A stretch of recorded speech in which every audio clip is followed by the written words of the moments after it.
భవిష్యంతి చూద్దాం. సర్వే ఏవ స్థితః ప్రత్యేకేషు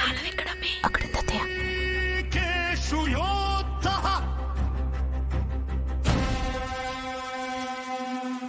కాలోస్మి లోకక్షయకృత్ ప్రవృత్తః లోకాన్ సమాహర్తుమిహ ప్రవృత్తః వృథాభి త్వాం న భవిష్యంతి సర్వే ఏవ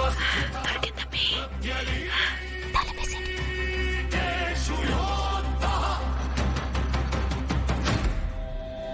కాలాంతశ్వాసణి క్రూర కిరీటా శోభిని మేరో హర మరుళీవే మమ రూపం పరివర్తతే. కౌశికి, ఈ పెన్ డ్రైవ్ మాకు తెలియకుండా దాద్దాం అనుకున్నావా?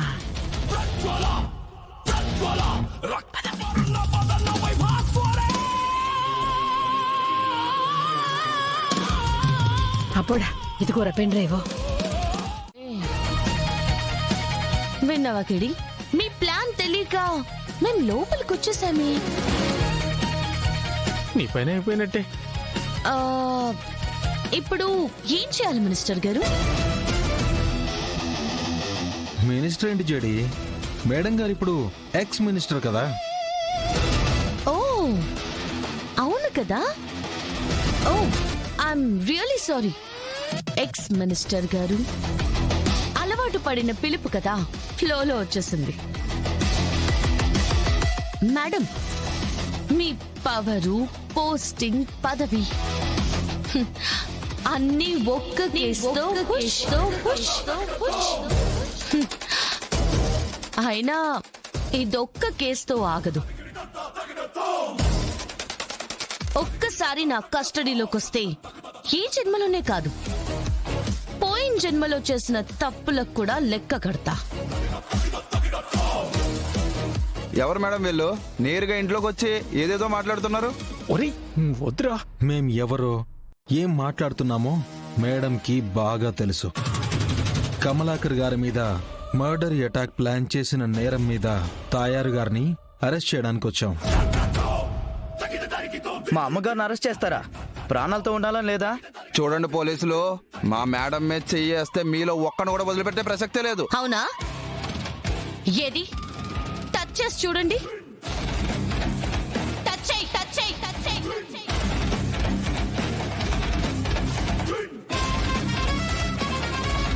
ఇది తాయర్ని అరెస్ట్ చేయడానికున్న వారెంట్.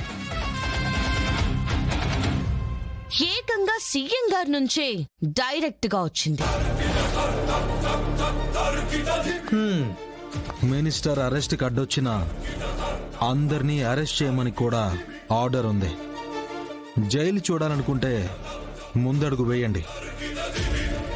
నువ్వు నా ముందు నిలబడిన రోజే చెప్పాను కదా తాయారు, ఇలాంటి ఒక రోజు వస్తుంది అని. నిన్ను అరెస్ట్ చేయబోయేది నేనేనని. తప్పు చేస్తున్నావు జేడి, ఇది ఇంతటితో అయిపోదు. ఇంతటితో అయిపోతుందని నేను చెప్పట్లేదే. ఇప్పుడే మొదలైంది. నీ తర్వాత మీనన్, ఆ తర్వాత ఇన్స్పెక్టర్ కావ్య గారి చావుకి కారణమైన అందర్నీ జైలుకి పంపిస్తాను. నా గురించి నీకు పూర్తిగా తెలీదు జేడి. తెలుసుకోవాల్సిన ఉద్దేశం కూడా నాకు లేదు తాయారు. ఎన్ని రోజులు నిన్ను కాపాడిన పదవి. మన స్టేట్ కి గుడ్ టైం స్టార్ట్ అయిపోయినట్టుంది కౌశికి. పొద్దున్నే హోమ్ మినిస్టర్ అరెస్ట్ అయింది. అన్నీ మనం అనుకున్నట్టే జరిగితే సాయంత్రానికి ఆ మీనన్ కూడా అరెస్ట్ అవుతాడు. పోలీసులు 25 ఏళ్లుగా వీళ్ళు చేసిన ప్రతి క్రైమ్ ని బయటపెట్టి చనిపోయిన వాళ్ళకి న్యాయం చేసినా చేస్తారు. మా అమ్మ నిజాయితీని నిరూపిస్తారు. అప్పుడింక మా అమ్మ గురించి ఎవ్వరూ వేలెత్తి మాట్లాడరుదునా. చెయ్యెత్తి దండం పెడతారు. ఆ రోజు దగ్గరలోనే ఉంది జగదాత్రి. మీ అమ్మ నిర్దోషనే నీ నమ్మకమే గెలవబోతుంది. ఏంది గెలిచేది? పెన్ డ్రైవ్ మేము ఎప్పుడో నొక్కేసి ఉండం కదా. నువ్వు ఒట్టి చేతులతో ఛానల్కి పోతావు, మేము పెన్ డ్రైవ్ తో మీనన్ని కలిసేదానికి పోతాము. సరే కౌశికి, మనం ఛానల్కి బయలుదేరదామా? మినిస్టర్ న్యూస్ గురించి ఛానల్లో మాట్లాడాలి కదా. అవును సురేష్, వెళ్ళి పెన్ డ్రైవ్ తీసుకొస్తాను, మనం వెళ్దాం. హ్మ్.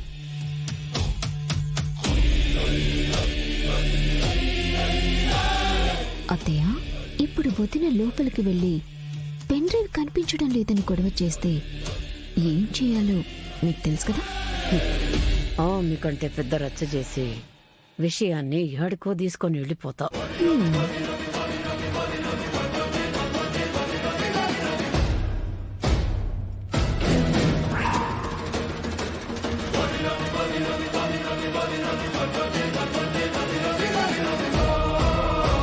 పెన్ డ్రైవ్ ఇక్కడే పెట్టానే, ఏమైంది?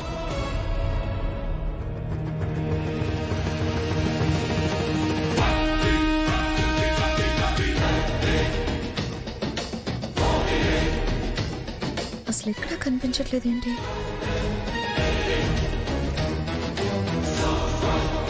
సురేష్, నైట్ నువ్వు పెన్ డ్రైవ్ ని కబోర్డ్ నుంచి తీసి వేరే చోట ఎక్కడైనా పెట్టావా?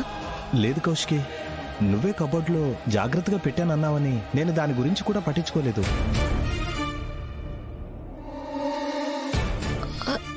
లేదు సురేష్. ఏమైంది వదినా? పెన్ డ్రైవ్ కనిపించట్లేదా? లేదు జగదాత్రి. అదేంటమ్మా, నీ రూమ్ లో నీ కబోర్డ్ లో పెట్టిన పెన్ డ్రైవ్ ఎక్కడికి పోతుంది? ఒకసారి బాగా చూడు, అక్కడే ఉంటుంది. మొత్తం చూశాను బాబాయ్, ఎక్కడా కనిపించలేదు. అయ్యో,